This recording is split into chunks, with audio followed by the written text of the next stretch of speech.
Hi friends, welcome to engineers today. இந்த வீடியோவில் பார்த்தீங்கன்னா இன்டர்னல் மார்க் வந்து ஸ்டூடெண்ட்ஸுக்கு வந்து எப்படி போட போகிறாங்க எல்லா காலேஜும், அதாவது இன்டர்மீடியட் ஸ்டூடெண்ட்ஸாக இருக்கட்டும், ஃபைனல் இயர் ஸ்டூடெண்ட்ஸாக இருக்கட்டும், உங்களுக்கான இன்டர்னல் மார்க் வந்து எதோட பேசிஸில் வந்து கொடுக்க போகிறாங்க. அது மட்டும் இல்லாமல் உங்களோட ஜூனியர்ஸ், அதாவது இப்போ ஃபஸ்ட் இயர் சேர போகிற ஸ்டூடெண்ட்ஸுக்கான இன்ஜினியரிங் அட்மிஷனுக்கான கவுன்சிலிங்கில் வந்து இப்போ அட் ப்ரெசென்ட் வந்து என்ன நடந்துகிட்ருக்கு அதை பற்றியும், மேலும் சில முக்கியமான எஜுகேஷன் நியூஸை பற்றியும் இந்த வீடியோவில் கம்ப்ளீட்டாக பேச போகிறேன்.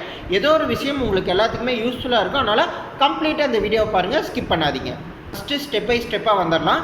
இப்போ ஃபஸ்ட் இயர், அதாவது ஃபஸ்ட் இயர் ஃபஸ்ட்டு சொல்லிடுறேன், அதுக்கப்புறம் இன்டர்மீடியட் ஸ்டூடெண்ட்ஸ்க்கு, அப்புறம் ஃபைனல் இயர் ஸ்டூடெண்ட்ஸ்க்கு. ஓகேவா? இப்போ ஃபஸ்ட் இயர் ஸ்டூடெண்ட்ஸுக்கு பார்த்தீங்கன்னா இன்ஜினியரிங் அட்மிஷனுக்கான கவுன்சிலிங் வந்து ஸ்டார்ட் பண்ணிட்டாங்க. இப்போ அட் ப்ரெசென்ட் வந்து போன இயரை கம்பேர் பண்ணும்போது இந்த வருஷம் பார்த்தீங்கன்னா கட் ஆஃப் வந்து கொஞ்சம் ஜாஸ்தியாக இருக்குது. காரணம் என்னென்னா, ப்ளஸ் டூ படித்த எல்லா ஸ்டூடெண்ட்ஸுக்கும் வந்து ஆல் கிளியர்னு சொன்னதுனால கட் ஆஃப் வந்து இன்க்ரீஸ் ஆகிருக்கு. அது எந்த அளவுக்கு இன்க்ரீஸ் ஆகிருக்குங்கிறத வந்து நான் ஒன் பை ஒன்னாக சொல்கிறேன். அதுக்கு முன்னாடி இந்த வீடியோவை பார்த்தீங்கன்னா மேக்ஸிமம் வந்து இன்டர்மீடியட் ஸ்டூடெண்ட்ஸும் ஃபைனல் இயர் ஸ்டூடெண்ட்ஸும் தான் பார்ப்பீங்க.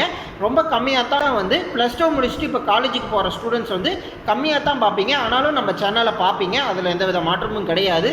அதனால் வந்து மேக்ஸிமம் வந்து இந்த இன்டர்மீடியட் ஸ்டூடெண்ட்ஸும் ஃபைனல் இயர் ஸ்டூடெண்ட்ஸும் உங்களோட ஜூனியர்ஸ்க்கு, அதாவது வீட்டு பக்கத்தில் இருக்கிறவங்களுக்கு கொஞ்சம் ஹெல்ப் பண்ணுங்கள் இந்த வீடியோ பார்த்துட்டு பிறகு.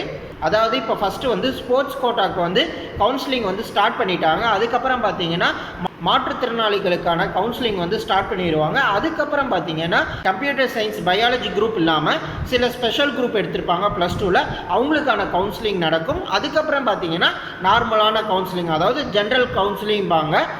கம்ப்யூட்டர் சயின்ஸ் குரூப் எடுத்தவங்களும் சரி, பயாலஜி குரூப் எடுத்தவங்களுக்கும் சரி, அதுக்கு அடுத்தது வந்து நடக்கும் கவுன்சிலிங். இது மாதிரி தான் ஒன் பை ஒன்னாக நடக்கும். அதே மாதிரி லேட்டர் என்ட்ரி ஸ்டூடெண்ட்ஸ், அதாவது டிப்ளமோ முடிச்சுட்டு வந்த ஸ்டூடெண்ட்ஸுக்கும் இப்போ பேரலாக வந்து கவுன்சிலிங் வந்து கண்டக்ட் பண்ணிட்டு இருக்காங்க, இன்ஜினியரிங் அட்மிஷனுக்கான கவுன்சிலிங்.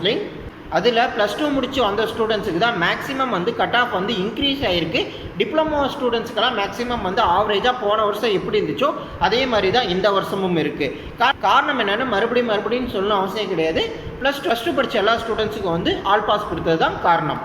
சரி, இப்போ வந்து இன்டர்னல் மார்க் பார்க்கறதுக்கு முன்னாடி அந்த கட் ஆஃப் எந்த அளவுக்கு இன்க்ரீஸ் ஆகிருக்குங்கிறதுக்கு வந்து ஒரு நியூஸ் கிளிப்பிங் ஒன்று கொடுக்குறேன், அதை பார்த்துட்டு வாங்க. அதுக்கப்புறம் வந்து இன்டர்னல் மார்க்கை பற்றி